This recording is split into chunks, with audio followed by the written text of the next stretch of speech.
This is Research Like a Pro, episode 42, Evernote for Research. Welcome to Research Like a Pro, a genealogy podcast about taking your research to the next level, hosted by Nicole Dyer and Diana Elder, accredited genealogy professional. Diana and Nicole are the mother-daughter team at FamilyLocket.com and the creators of the Amazon best-selling book, Research Like a Pro, a Genealogist Guide. I'm Nicole, co-host of the podcast. Join Diana and me as we discuss how to stay organized, make progress in our research, and solve difficult cases. Let's go.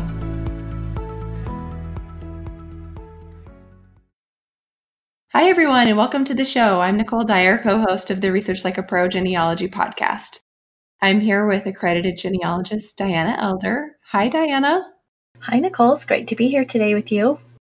Yes, it is. We've been having a fun day doing a lot of discussion about research and using DNA in our research. So we've been talking a lot already. Let's start with a little case study for the day. We decided we wanted to give you a little bite-sized case study every time just to talk about some of the interesting things that we're learning about. And so my little 1-minute case study is from a client project I'm doing, and it's in Virginia in the 16 and 1700s. And I was reviewing a bunch of authored narratives about this individual, William Johnson, and I found that he was living next to a guy named Robert Johnson. And the objective of the project was to figure out William Johnson's parents or his immigration record. And when I found out that he lived next to this Robert Johnson, I thought it was a huge clue that he was related to that Robert, maybe as a brother or as a son. So what do you think, Mom? Anytime you've got people that are living in close proximity with a similar surname, more than likely they are related. That's what I thought too. Well, I found a few authored sources that mention that they're living next to each other, but they don't talk about it because the author was focusing on Robert Johnson. So I'm going to have to use some of the clues that I found in that authored history plus the original sources to kind of nail out what I think happened. And one thing I noticed is that one of the authored sources is not too reliable because he seems to put two Robert Johnsons together and tries to say that they're the same person without really proving it. And it just kind of shows that you have to be so careful when we're identifying people, because that can really mess things up if you merge two different men into one. And although these men both lived in the same county, one of them was married much earlier to a different woman, and the other one was married later. So the merged identity would have him living into his 90s and having all these children and 2 sons named John and 2 daughters named Mary. And how likely does that seem, right? You know, I kind of like the theory that we always just consider them as probably being 2 separate people and then trying to prove that they are one rather than just assuming that they're one person and putting their things all together. I don't know. We've got to be really careful with men of the same name. Yeah, we can never assume that just because they're living around the same time in the same county that they are the same person, because with a name like Johnson, there are so many people of that last name that you just can never assume. Well, and also you have to think back that the original settler had several sons who had several sons who had several sons. And often they all named their sons the same name. And so you have first cousins, second cousins, and they all have the exact same name, all born within the same generation in the same area. And so those kind of cases, you have to really use the records to sort them out. Yeah, that's what I'm in the thick of right now. So it's a fascinating project, but also time consuming. I bet. All right, well, let's do a review from one of our listeners, from Tiffany Cortazzo. She says, I read Research Like a Pro about 3 times and really enjoy listening to this mother-daughter team. I have been working on family history since I was a teenager, but have really started digging deeper since my daughters were born. I want them to have a sense of what their ancestors had done and the trials and tribulations that they encountered. Your book and now podcast help me to make sure I'm gathering every bit of info I can. Maybe one day my daughters will join me in finding our family's story. Thanks, Tiffany. It is so fun to work with my mom on this, and I hope that your daughters join you someday too. So, Diana, what are we talking about today? Well, today we're going to talk about Evernote. we're actually going to do Evernote in two parts. First part today, we're talking about it for actually using it for your genealogy research. And then next time, we will talk about using Evernote to create your very own research reference library. And so today, we are talking about it in relation to genealogy. So here's my question to our listeners. Have you ever wished you could cross-reference all your genealogical findings? Maybe you wanted to find all the census records in a certain county for a family, or look for all the mentions of a surname in a city.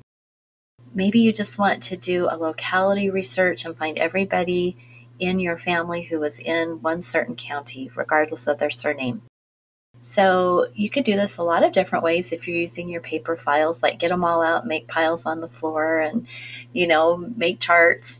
But if you put all of your information into Evernote and then use the tagging system, then really, really simply, you can let Evernote do the organizing for you and let it create these kinds of connected records to help you make more connections in your research.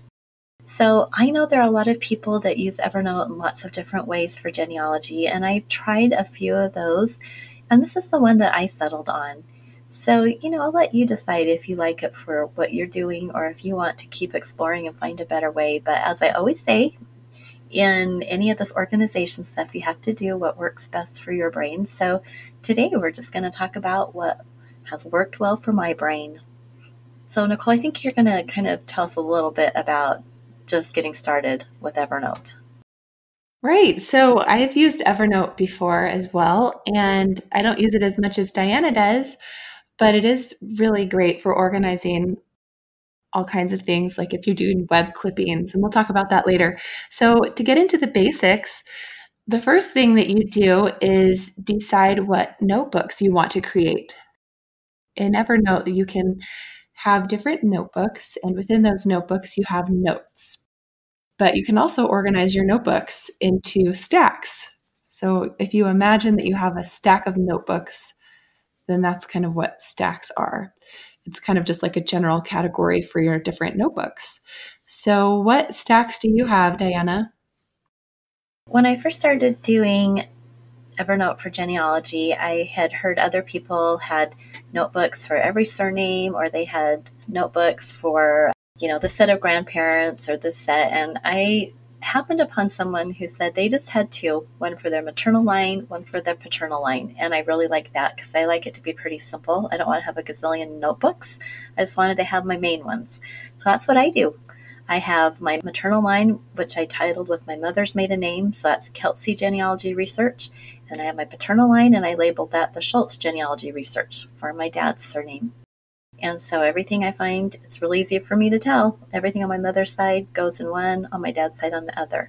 So if you have maternal and paternal lines that intermarried a lot, maybe you wouldn't want to divide it like that. But in my case, the two lines are very separate. My maternal line all comes out of England and Denmark, straight to Utah. My paternal line is all out of the South and went to Indian Territory, Oklahoma, California. So there's literally been only one overlap in all of it, with one third cousin marrying another third cousin from the two lines. So for me, it works really well to keep them totally separate. Wow, that's great. And then I know that I created a special notebook that messed you up. The Welch family notebook, which should be within the Schultz Genealogy Research on your paternal side. But I created that because I was doing a lot of research on the Welches, and then I shared it with you. So now you have an extra one. That's okay. And here's the thing, that we can always edit our notebooks and move them around a little bit, because I know within the one that you shared with me, there's a lot of research there that you have probably since proved isn't even part of the family. Isn't that right? Because one of the Welch lines we were following turned out to not be correct. So I could take just the notes that you created that actually apply to our family and move those over to my Schultz Genealogy Research notebook, so it would all be in one. And then I could just delete yours out of my Evernote, and that would be okay. Good idea. We should do that. So I could clean it up. And I think that's a good thing that we need to do sometimes. Just like our paper files, we need to go through and clean those out. Have you ever gone through your paper? Well, you're not old enough, but back in the day, I would keep everything. And a few years ago, I decided to go through and clean out my paper files. And oh my word, I couldn't believe the things I had saved that were so outdated.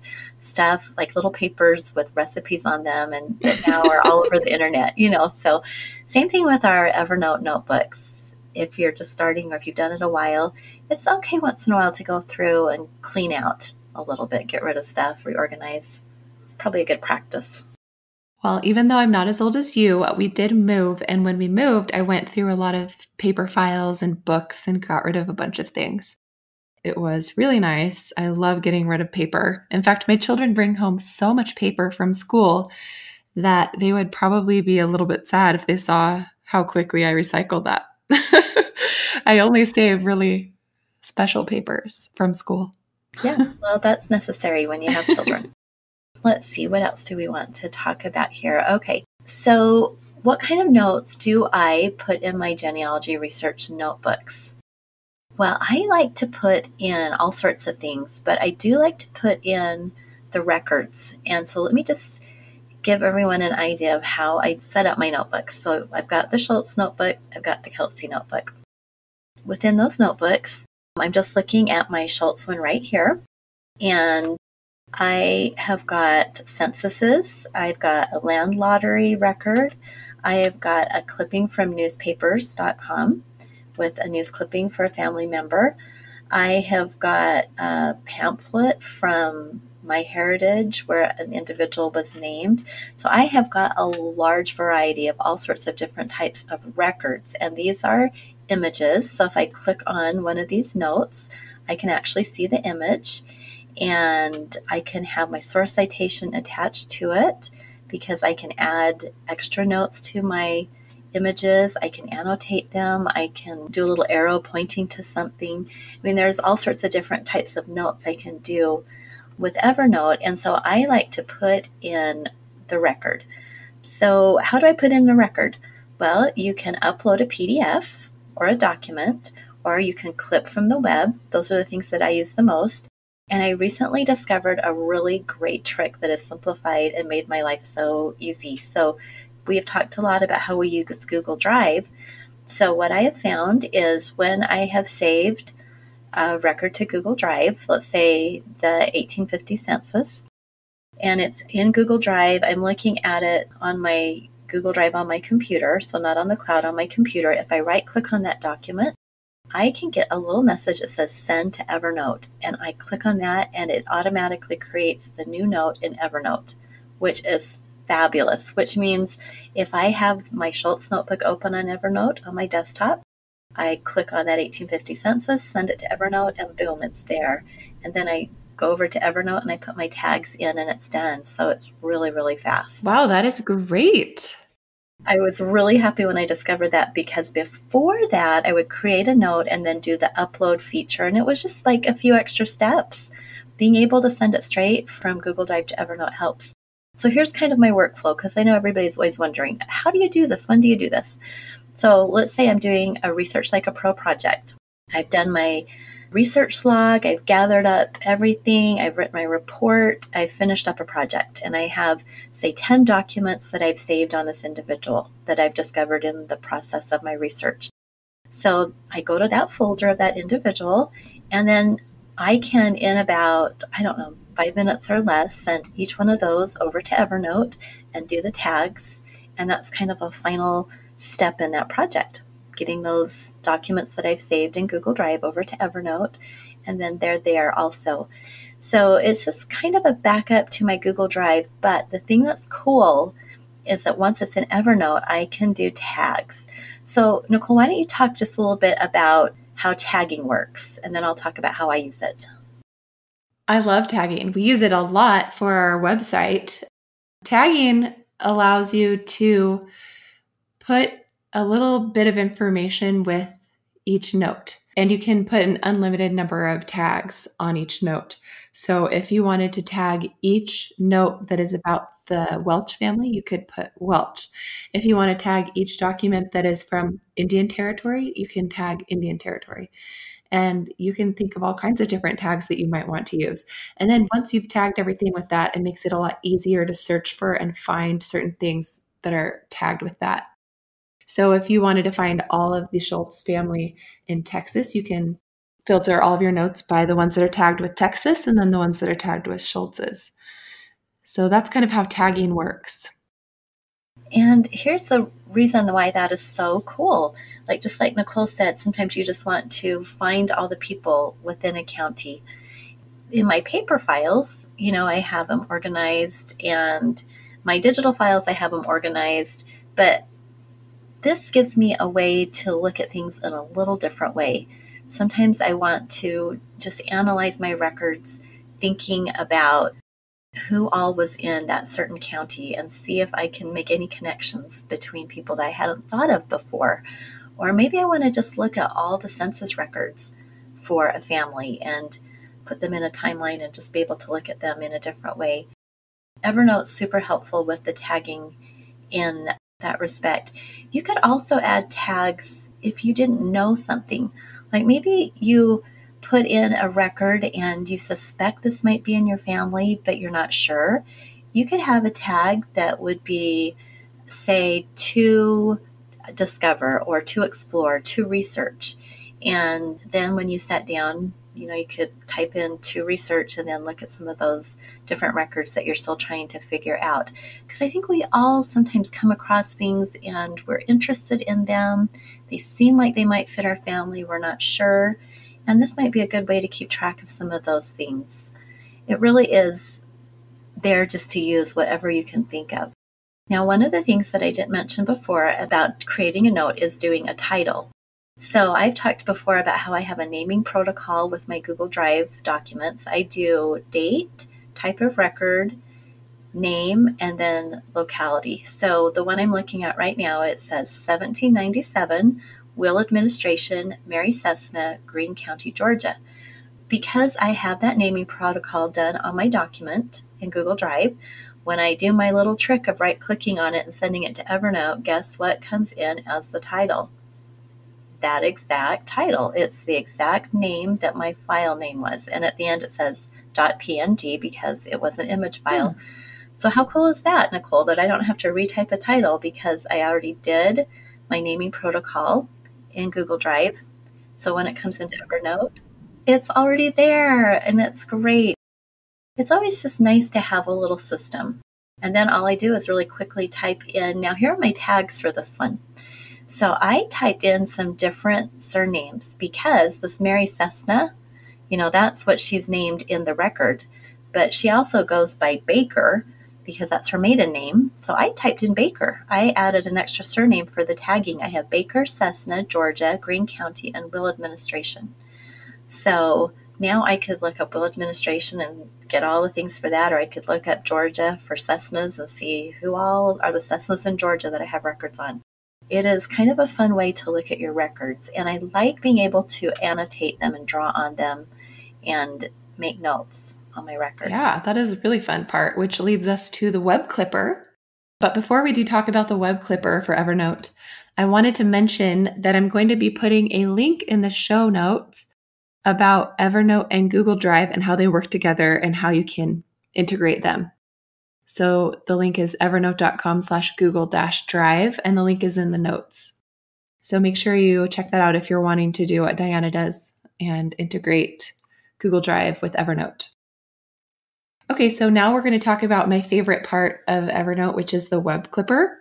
And the thing I like about this is that you can install a little bookmarklet or a little part onto your Chrome browser, a little button at the top, and it's a green elephant.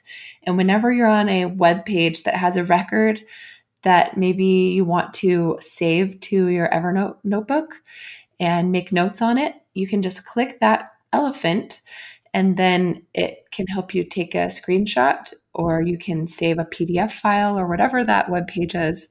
You can save it or clip it somehow. If it's an article, you can do a plain text clipping of that article and so forth. And then what you can do with that is annotate it. So if you take a web clipping of a close-up of a document maybe the signature. You can point out different things that you notice about that person's signature that maybe will help you identify them in later records where they've signed in a very similar way. And that can be part of your evidence that it's the same person. Or you can use the web clipper to just save a record that has somebody with the surname of your ancestor, but you don't know who they are yet or how they're related. And so you don't know what to do with that record other than put it in your research log and maybe save it to your notebook. And then once you figure out who that person is, then you can save that record to your folder for that person and attach it to the family tree and to your database. But it's kind of like the first step of when you find a record with a person you don't know how they're related, but you don't want to lose that, you can save it to your Evernote and put it in your research log. Talking more about the annotation, it's nice to be able to draw circles around things. You can make arrows.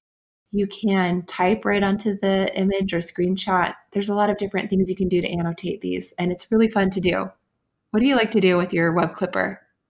I subscribe to a lot of different blogs, or I read a lot of different articles online. So I love using the web clipper to save those and send those to my notebooks that I use for my reference material. It just makes it really handy for me to keep things that I know that I like, to know that I have them somewhere. So the web clipper is also really handy in doing newspaper research.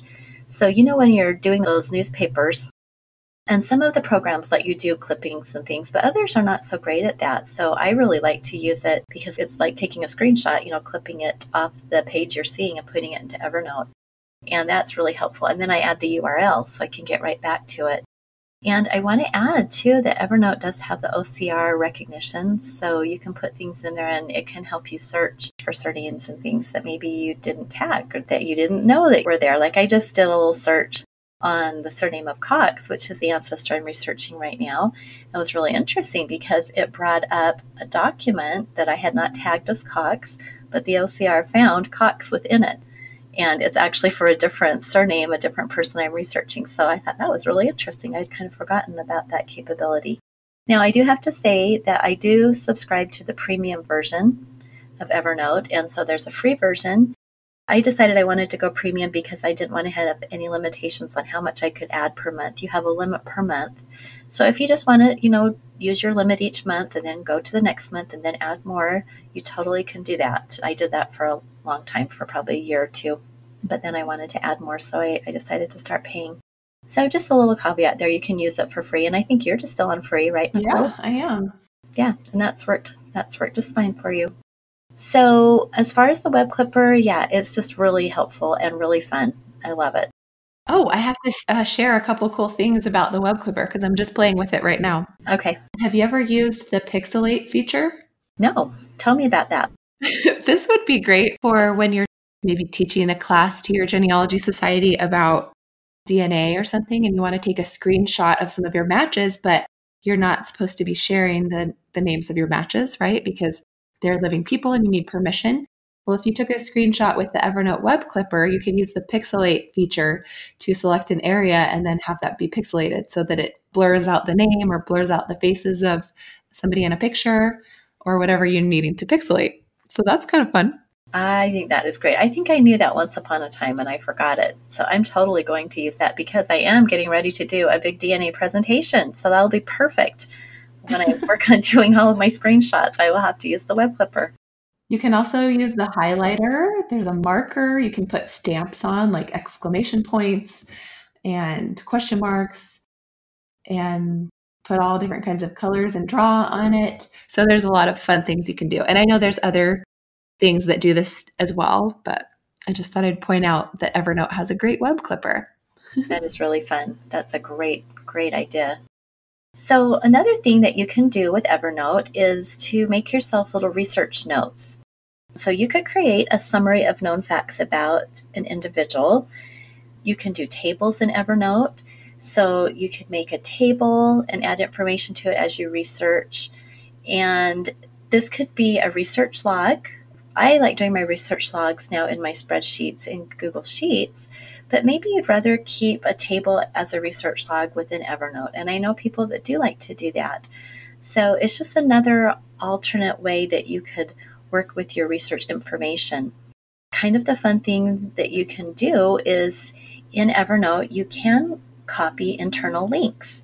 So if you right click on a note, you can get all sorts of different things, but one of them is to copy an internal link. So you can link to other notes within Evernote. Before I perfected my research log spreadsheet, I was doing some research logs in Evernote, and I could link to each of those documents I had put in there. Did an internal link, like to the census and to a certificate and what have you. And that was really fun. So that might be something that you're interested in doing if you're really wanting to use Evernote as your main way to organize. Or you could just do what I do and have it be an additional way to look at your research. I like looking at it, and you can go to the blog post we'll have in the show notes that I wrote about this and get some visuals of what it looks like. I really like looking at it because really quickly I can move from document to document without having to wait for something to load on my computer. So sometimes it's just really helpful just to quickly go look at something and then read my thoughts about it and my ideas about it. So here's an example. I have a document here that's the 1827 land lottery record for my John Royston. And I have a picture of the image. I have the source citation. And then I included a little explanation from the Georgia Archives about what the land lottery meant and all the laws that went with that. And so I not only have the picture of the book, it's actually a derivative record with the indexed record and the source citation where it came from. I have some information and thoughts about it. So it's kind of like my little analysis of that record. And that's another way you could use this. So we talk a lot about analyzing your records, derivative, original, the information in them. So you could use this as a good way to analyze. You could put your record into Evernote and then do a little bit of analysis there, explaining why this is good or why this isn't such a great record because it's an authored source and the author didn't know anything about this time period. You could put in whatever you wanted. So it might be a good way to keep your notes about something. Anyway, just some ideas out there. So you can have fun exploring Evernote and thinking of ways that you can maybe use it that will work best for your genealogy. And next time we're going to talk about how to use Evernote for collecting all of those materials. So when you go to conferences or you go to a class and you get handouts, how do you keep track of all that stuff so you can find it? And we're going to talk all about how to use Evernote for that, which is really, really fun and one of my favorite things to use it for. That's going to be great. I'm excited to talk about that next time. All right. Well, we'll talk to you guys again next week, and we hope that you have a great time in between. All right. Bye-bye, everyone. Thank you for listening to Research Like a Pro with Diana Elder, accredited genealogy professional, and Nicole Dyer. We hope that something you heard today will help you make progress in your own genealogy research. If you like what you heard, please leave us a review on iTunes or Stitcher, or visit our website, familylocket.com, to contact us. You can find our book, Research Like a Pro, A Genealogist Guide, on Amazon.com and other booksellers. We hope you'll start now to research like a pro